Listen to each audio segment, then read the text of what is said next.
नमस्कार दोस्तों। पिछले 3 दिनों हमारे देश के लिए बहुत ही दुखदाई था जब पहले हमारे 5 जवान शहीद होते हैं हंदवाड़ा में। उसके बाद फिर 3 सीआरपीएफ के जवान।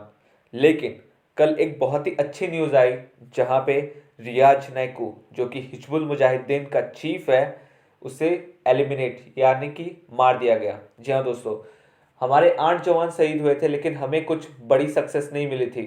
दो तीन मिलिटेंट्स ही मारे जा रहे थे। लेकिन रियाज नैकू का मरना ये सिक्योरिटी फोर्सेस के लिए एक बहुत बड़ी जीत है। दोस्तों, रियाज नैकू पहले से ही आतंकवादी नहीं था। वो पहले मैथ्स का टीचर था एक प्राइवेट स्कूल में पुलवामा में, लेकिन 2012 में अचानक से वो गायब हो जाता है। और उसके बाद वो 2016 में जब बुरहान वानी जो कि उस समय का हिजबुल मुजाहिदीन का चीफ था, चीफ कमांडर, उसके डेथ प्रोसेशन में वो प्रेजेंट होता है। उसके बाद फिर एक परंपरा शुरू करता है फायर फाइट देना। जी हाँ दोस्तों, जैसे कि आप जब देखते हैं कि जब कोई जवान शहीद होता है उसे गन सैल्यूट दी जाती है, बंदूकों की सलामी। तो इसने आतंकवादियों के लिए बंदूकों की सलामी शुरू की थी। और मैं आपको अभी वीडियोस दिखाऊंगा जहां पे आप देख सकते हैं कि इन्होंने कितना ज़्यादा इंसाइटमेंट किया था कि 2016 के बाद कश्मीर की सिचुएशन बहुत ही ख़राब हो चुकी थी। जैसे कि बुरहान वानी के बाद आप न्यूज़ में देखते होंगे कि सिचुएशंस बहुत ज़्यादा ख़राब होती जा रही है। तो इसके पीछे हिजबुल मुजाहिदीन के कमांडर्स का, स्पेशली रियाज नाइकू का बहुत बड़ा हाथ था।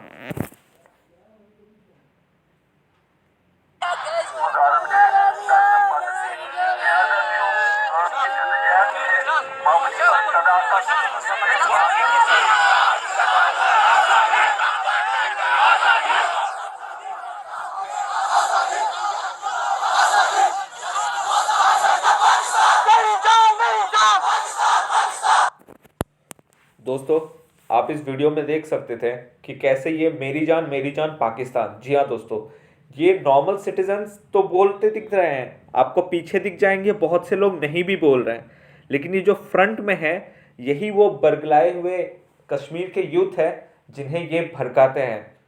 और यहाँ पे ये इतना बड़ा प्रोसेशन निकाल रहे हैं किस लिए? क्योंकि यहाँ पे बुरहान वानी को ये ऐसे प्रेजेंट कर रहे थे कि इन्होंने हमारे लिए जान दिया, ये शहीद है और ये वॉरियर है। अब आगे के वीडियो में आपको और कुछ पता चलेगा।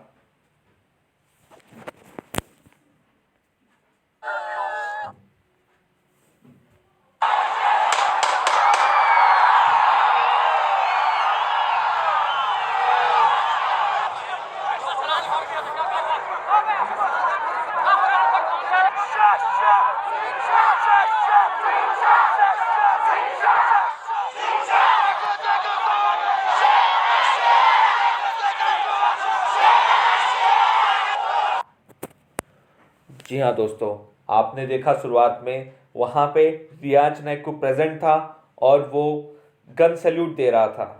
जी हाँ दोस्तों, आतंकवादी को गन सैल्यूट दिया जा रहा था। और उसके बाद फिर नारे लगवाए जा रहे थे कि देखो देखो कौन आया, शेर आया, शेर आया। जी हाँ दोस्तों, जो हमारे जवानों को मारता है और वहाँ के सिविलियंस को भी नहीं छोड़ते। जी हाँ दोस्तों, जब 3 दिन पहले हमारे 5 जवान शहीद हुए थे वो वहाँ के कश्मीरी सिविलियंस को बचाते हुए शहीद हुए थे। और जो मिलिटेंट्स बात करते हैं कि वो कश्मीरियों के लिए काम करते हैं, लेकिन उन्हीं का आड़ लेके वो छुपे हुए थे। दोस्तों, 2016 में जब बुरहान वानी को मार दिया गया उसके बाद सिचुएशन बहुत ख़राब हो चुकी थी। उसके बाद बनता है हिजबुल मुजाहिदीन का कमांडर सब्जार अहमद। इसे थोड़े ही दिन बाद मार दिया गया। उसके बाद फिर जाकिर मूसा, जी हाँ दोस्तों, जाकिर मूसा को भी एलिमिनेट कर दिया गया था। लेकिन रियाज नैकू का रीच बहुत पहले से ही बुरहान वानी से ज़्यादा था, लेकिन वो लाइमलाइट में कभी नहीं आना चाहता था, तो वो पीछे से काम करता था। और जैसे कि मैंने कहा था वो टेक से भी था, तो वो बहुत ज़्यादा कॉशियस रहता था अपने मूवमेंट्स को भी लेके। तो जब जाकिर मूसा के बाद जाकिर मूसा में दोस्तों बता दूं, ये हिजबुल मुजाहिदीन से अलग होके अपना एक दूसरा फ्रंट बना लिया था।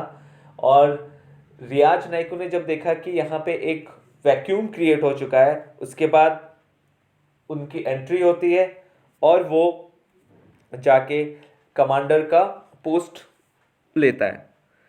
ये दोस्तों बहुत ही ज़्यादा सक्सेसफुल रहता था यूथ को रिक्रूट करने में। अल्लाह के नाम पे ये बोलता था कि हम अल्लाह के नाम पे काम कर रहे हैं और आपके भलाई के लिए ही काम कर रहे हैं। और आज़ादी आज़ादी का जो हम नारा देखते थे पत्थर फेंकते हुए, ये सारे नारे इन्हीं के द्वारा आगे लाए गए हैं। ये दोस्तों आखिरी मैसेज है, मैं अभी आपको सुनाऊंगा, जो कि जब फायर चल रहा था, ओवैस हिजबी जो कि रियाज नाइकू के साथ उसके घर में था। दोस्तों रियाज नाइकू जो बेखपुरा विलेज में अपनी जहाँ रिपोर्ट आ रही है, अपनी जो बीमार माँ है उसे देखने गया था। आप ये लास्ट रिपोर्ट ऑडियो टेप सुने, उसके बाद मैं आपको आगे बताता हूँ। रहमतुल्लाहि व बरकातहू। वाहिद भाई, हम पुलवामा बेगपुरा में फंसे हुए हैं। जालिमों ने चारों तरफ से घेर लिया है। मेरे घर वालों को मेरा सलाम कहना। मैंने घर का फोन ट्राई किया था, शायद इन बदबख्तों ने नेटवर्क भी बंद किया हुआ है। मैं जख्मी हो गया हूँ और बाकी साथियों से भी मेरा सलाम कहना। और अगर हमसे कोई गलती हो गई हो तो बख्श देना। रियाज भाई अभी लड़ रहे हैं, इंशाल्लाह वो अपने मकसद में कामयाब हो जाएंगे। वाहिद भाई, ये अपने ही लोगों की कारगुजारी है। ये जो नई तंजीम TRF है, ये इन्हीं बदबख्तों का काम है।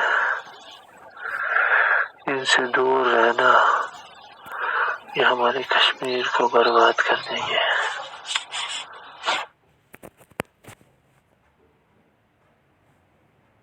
दोस्तों इस ऑडियो टेप से आप 3 चीज़ें निकाल सकते हैं। जो मिलिटेंट है उस समय ये घायल हो चुका था आर्मी की गोलियों से, और रियाज नाइकू वो लड़ रहा था। अब ये यहाँ पे 3 चीज़ें जो मेन है इस ऑडियो टेप से वो निकल के आती है कि वो किसी तीसरे पर्सन वाहिद को ये ऑडियो टेप भेजना चाहता था।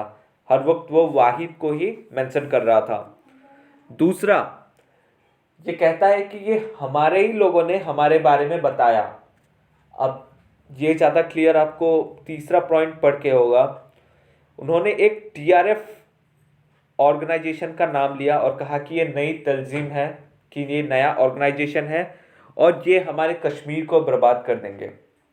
दोस्तों TRF के बारे में अगर आपको नहीं पता, ये द रेजिस्टेंस फोर्स है, और इसके बारे में मैंने वीडियो 5 दिन पहले ही बनाया था और मैंने आप इसका रिलेशन दिखाया था कि ये कमलेश तिवारी की मृत्यु, जो कि मर्डर हुआ था लखनऊ में हिंदू आउटफिट नेता का, उससे लेके बाबरी मस्जिद जब केस का व्यू आया था सुप्रीम कोर्ट का, उस समय भी इनका क्या रोल था, और जब 5 अप्रैल को हमारे पैराट्रूपर्स की मृत्यु हुई थी उसमें भी ये ऑर्गेनाइजेशन लिप्त था।